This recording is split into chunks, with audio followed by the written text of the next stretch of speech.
Welcome to Night Shadows. I'm Stewart Best, where the paranormal is normal, where that which you thought you knew, you didn't, and where the future can be known if you know exactly where to look. Well, good evening, everyone. Thanks for tuning in and listening. And we got Larry on the phone down south there. Hi, Larry. How you doing? Oh, just concentrating. Well, I tell you what, it's weird because I had never seen such a large disparity between mainstream media and alternative media. Now, mainstream media, we all know, including Fox News, spins the news any way they want. Alternative news, likewise, can be spun, but it's usually, and I say usually, a little more accurate. And yet, the stories we were getting out from Hal Turner and others that were kind of verifying it, all of a sudden, they were totally wrong. And Fox News said there were no casualties, there was very little damage, et cetera, et cetera, et cetera, and on it went. What do you think? What's going on here? Well, there seems to be information coming out now. Basically, Yahoo News is even reporting. It says the U.S. had received advance warning ahead of the Iranian missile attack on the Iraq bases that were housing U.S. troops and made provision for the attack. So apparently Trump already knew that this was coming and basically sidestepped it. I'm beginning to wonder if, the way things were going down, if Trump hadn't been set up for a false flag and actually pulled into a war. And he may have sidestepped this today, but we'll have to wait and see. But it's kind of interesting. What gets me stirred is the fact that, everybody was claiming after he took out Soleimani that he was going to war. And now, today, they're astonished and said he's going to peace, and they don't like either way he's going. They don't like war, and they don't like peace. So, hey, what do they want? Probably they want a continued stalemate because the industrial military complex can keep manufacturing all these weapons, et cetera, et cetera. I don't know. We do know one thing. Psalm 2 is a war against Jesus Christ, God the Father, and the Holy Ghost. And we also know what's going on in Virginia and the gun grab down there, and they're introducing laws already. They haven't passed anything. They have to go before their committees, etc. And they're modifying. I just listened to a fellow down there who's been taking a close look at what's going on. They're modifying some of it, but it's as bad as ever. And it looks to me like there's going to be trouble in Virginia.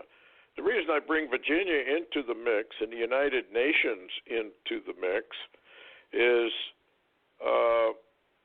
what is going on over there in Iran. Now, we've had a kind of a steady escalation of trouble with Iran.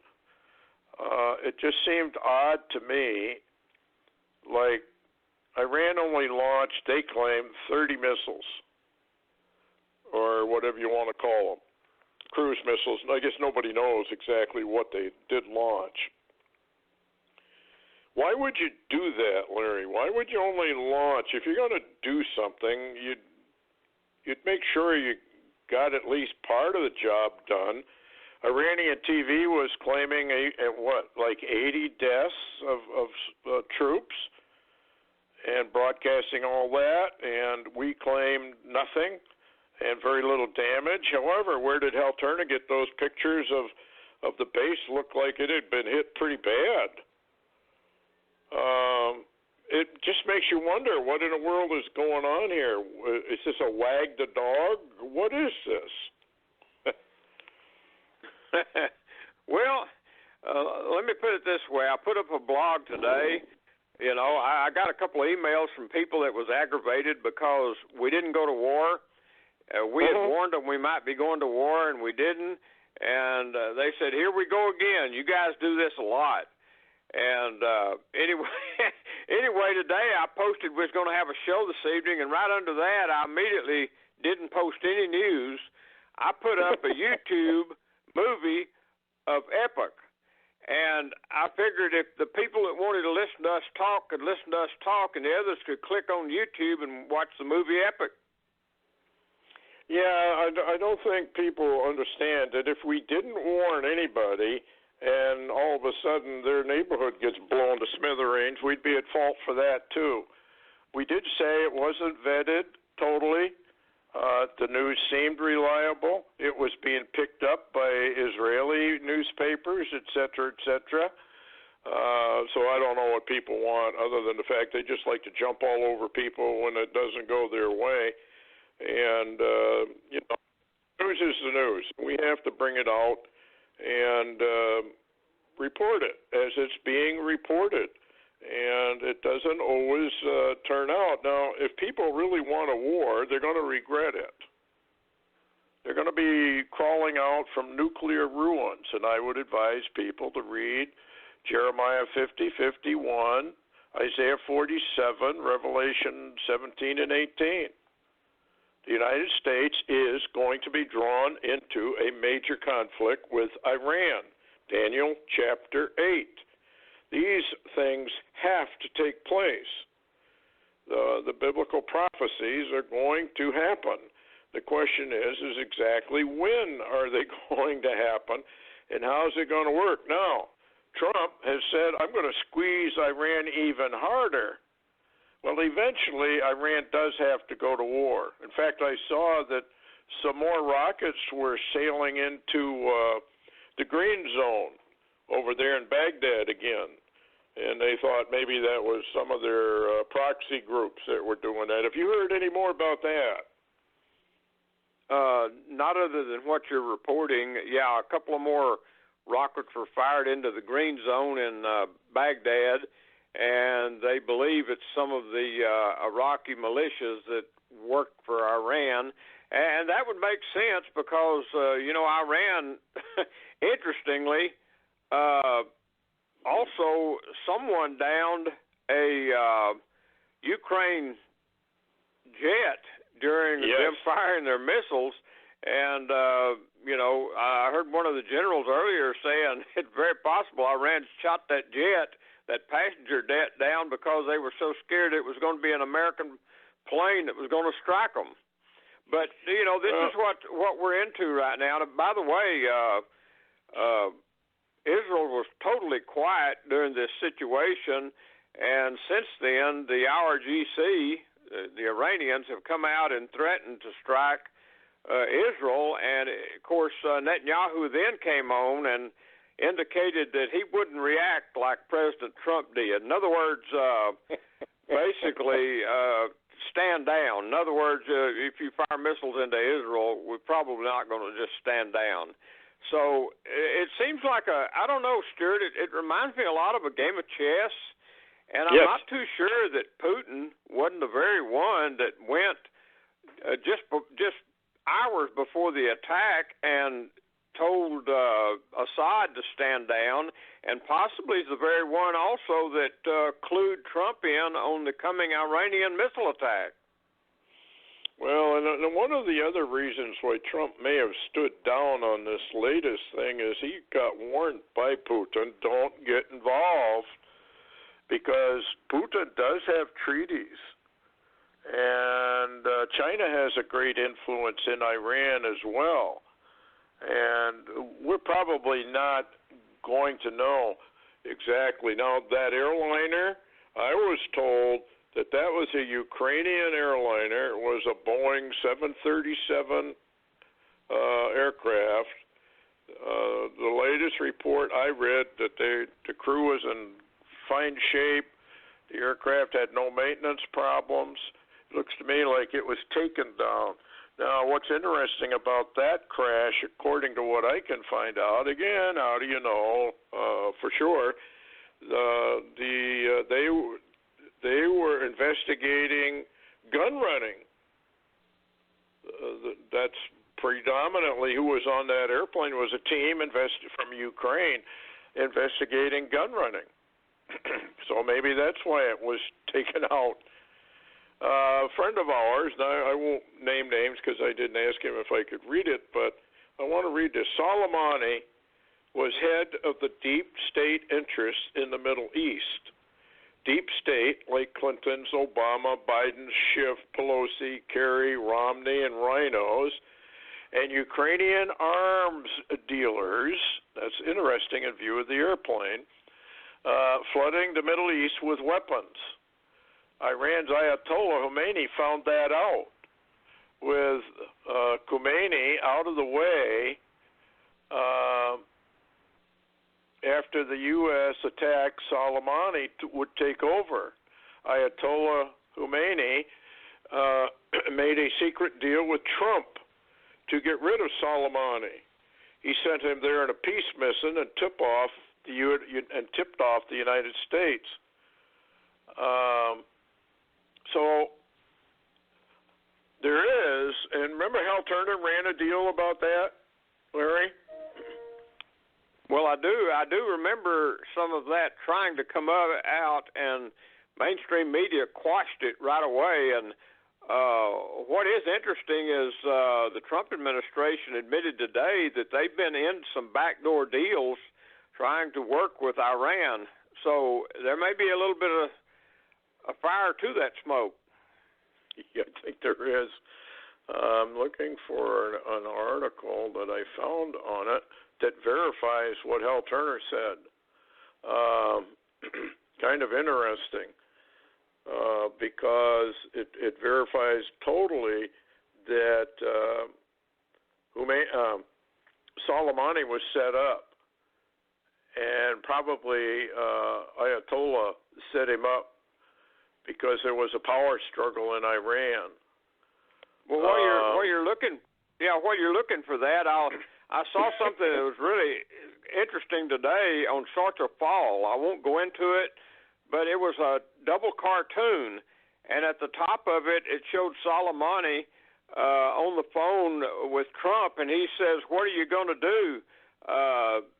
Send me a pallet full of money like Obama did?"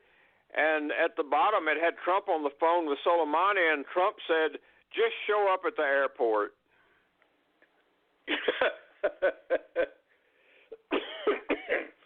Iraqi Prime Minister. Here's the article. Now, this was recorded. This is what he actually said.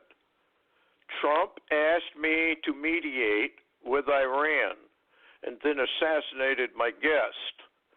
Trump assassinated Soleimani, who was in Baghdad for Saudi talks. Iraqis are mediating. A day after asking Iraqi Prime Minister to do the same thing between the United States and Iraq. Now, this is what he said. In the address, Abdul Mahdi revealed that Soleimani had traveled to Baghdad to deliver a message back from Iran to Saudi Arabia about a proposal to lower tensions in the region. That Soleimani was to meet with Prime Minister that very morning he was assassinated. And most crucially, that days prior to Trump had asked the Iraqi Prime Minister to play the mediator role between the U.S. and Iran. And that's what he told the parliament. That's what he said. He said here, the speech has been widely covered and quoted in U.S. media, but the most explosive revelations have been omitted or buried. So it does appear that there was a setup. Not that nations don't do that all the time.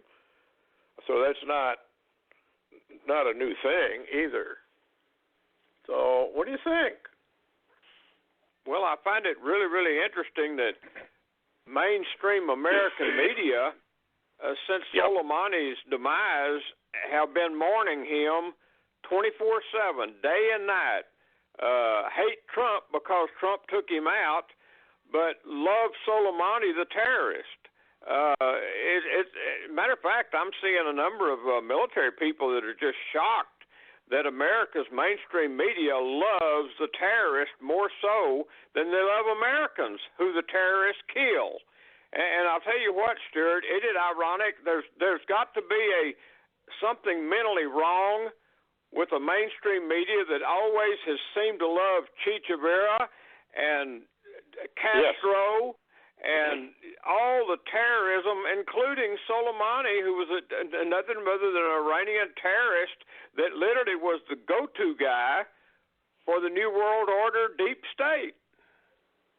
Well, of course, all of this is all designed, like Psalm 2 says it is. It's all designed to usher in the New World Order, and all we're waiting for is, I guess, for everybody listening, what we're waiting for is to figure out how they're going to do it.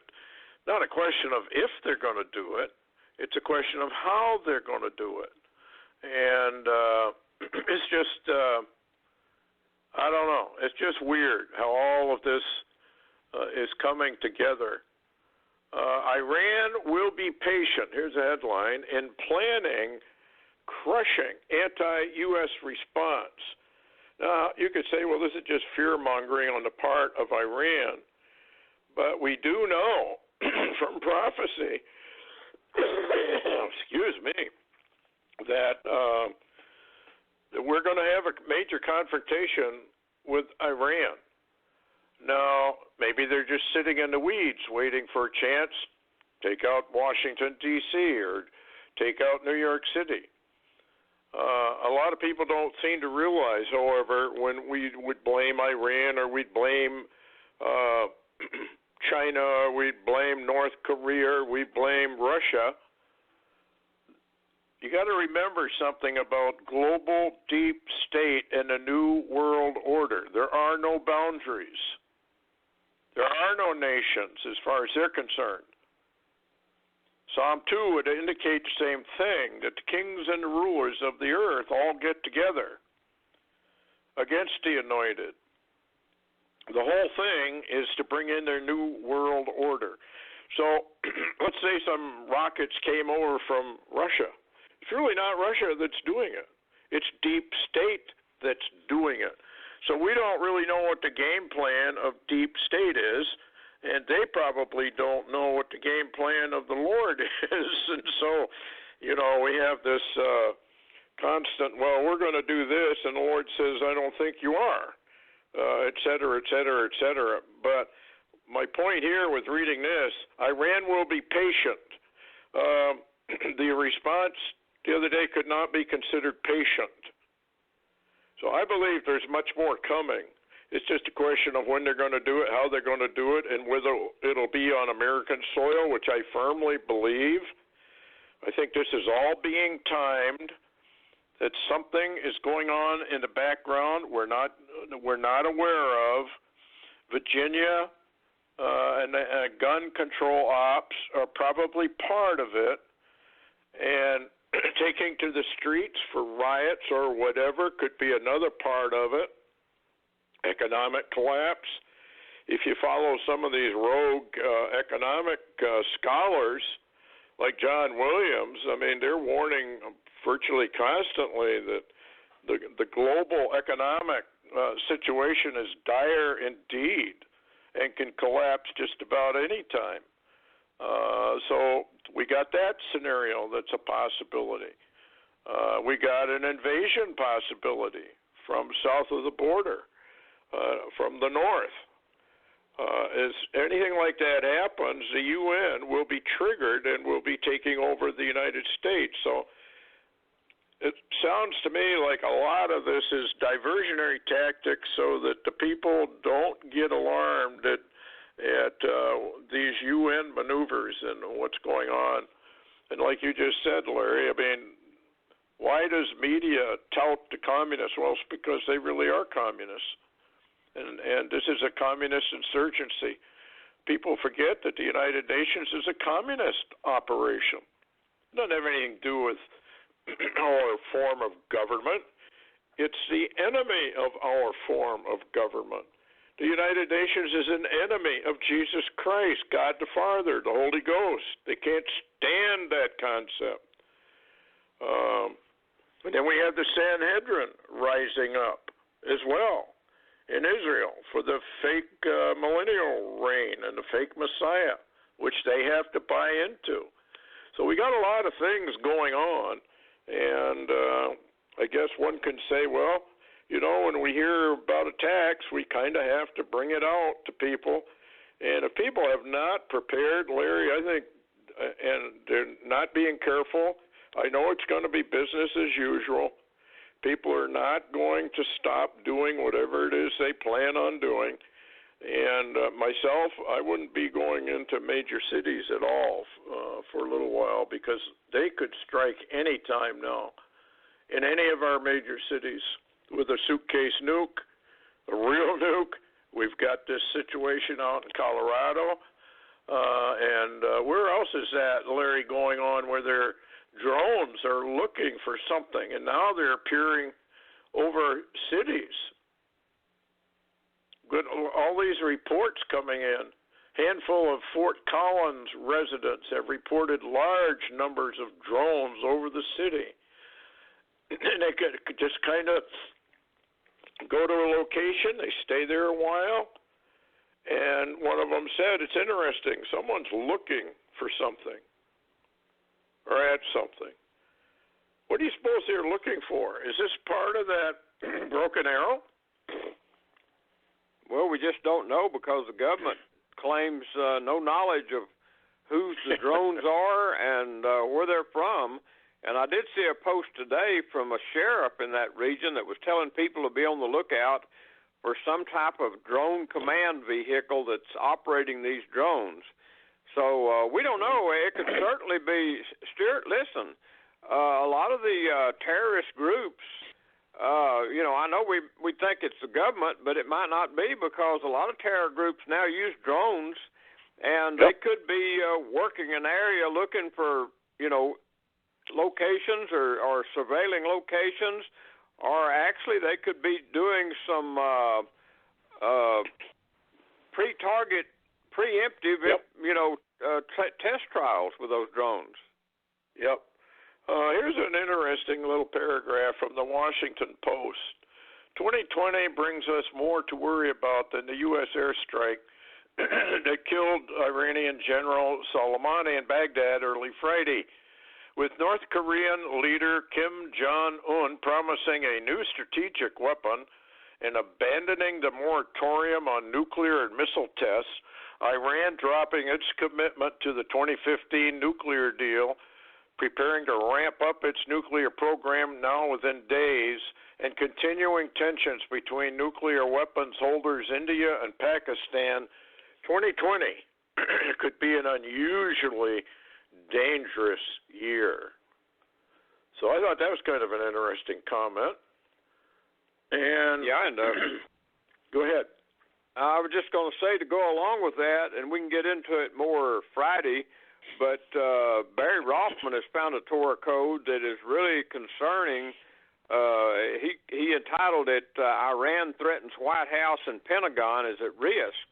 And his new Torah code, and it, you know, actually talks about the Soleimani revenge, and it includes the White House and the Pentagon, and it involves Kim, and he thinks it dovetails into this Gulf Tainer threat that, remember, he found some time back that Tom Mack had helped me with years ago on, you know, carrier ships with container ships that could launch missiles, the Russian invention. And he's very concerned because of what's in it, Persia and Kim and other things, that we may have a false flag being set up off Florida at this, and we'll go into it Friday, but this port off Florida, and there could be a container that has a Persian missile with a North Korean warhead on it. Yeah, and they go into these things that some fellow over there in Persia, an Iranian scientist who has developed a small nuke that is extremely powerful. Another thing that makes you wonder what's going on, amphibious assault ship Bataan with 2,000 Marines on board is now headed towards Iraq. It doesn't seem like we're backing off. It seems like we're building up forces over there. Well, Stewart, we are building up forces over there, and I found out today that a lot of the forces that are on the way are being setting up camp in Cyprus. So we're waiting on something. We're waiting on something, Stewart. This, maybe this confrontation was too early. It seems like we're waiting on something else to happen. Yeah, speaking about something else to happen, Puerto Rico is having a lot of earthquakes, folks, big ones. And I guess all I could say is if you look at a map of Puerto Rico, it kind of sits on top of a big ridge. If any part of that were to fall off because of these big earthquakes that are there, a tsunami would be huge heading towards America. Anyway, the other thing that I wanted to talk about, space weather. Prelude, possibly. I'm the one writing this one. Prelude to the green haze. Something happened in Norway. Electricity surges through the soil of Norway, and they also said it seemed to be some kind of a shock wave. My instruments detected a sudden, strong variation in both ground currents and our local magnetic field. It really was a surprise. NASA's ACE spacecraft also detected something. About 15 minutes before the disturbance in Norway, the interplanetary magnetic field near Earth abruptly swung 180 degrees, and the solar wind density jumped more than fivefold. And then they had huge, aurora over Norway. I'm just wondering, Larry, could this be part of another cosmic wave that just rippled through? Well, it could, Stewart, and I'm still noticing that belt of geese. That's the left top of the Orion area. That star that was the brightest star in the sky almost has dimmed now to it's a lot dimmer than even the other ones. And what's odd, Stewart, and this is my feelings. Whatever happened to belt of geese, it may not even exist anymore. What we're watching happened so long ago because it's so far away that we're just now seeing something that's over with. Yeah. It's like the pictures from the core of the Milky Way where we've seen major activity. That means the light, that happened probably 26,000 or million light years away. I mean, it happened long, long ago. And but now it's all, the Lord knows how to time all this stuff because time doesn't mean anything to him. On Friday, we'll get into this a whole lot more, but there's something really going on in earth changes. And over there in Iran and the Iraq situation, in Virginia, we got a lot going on. And also a lot of UFO activity is bouncing again. Anything else, Larry, before we go? Yeah, I was just going to tell people if by chance there's not enough going on, you can always go to my blog and click on the YouTube channel there and watch Epic. Well, you know how it is. You can't please everybody. In fact, it's getting to the point where you can't please anybody. So it is what it is, I guess. That's kind of funny. Anyway, you got to, folks, you're going to just have to develop a stiff upper lip and a thick skin. People are starting to act really strange. So anyway, take care and heads up. Be very, very observant if you're traveling around. And I would not advise traveling any more than you have to. Anyway, good night.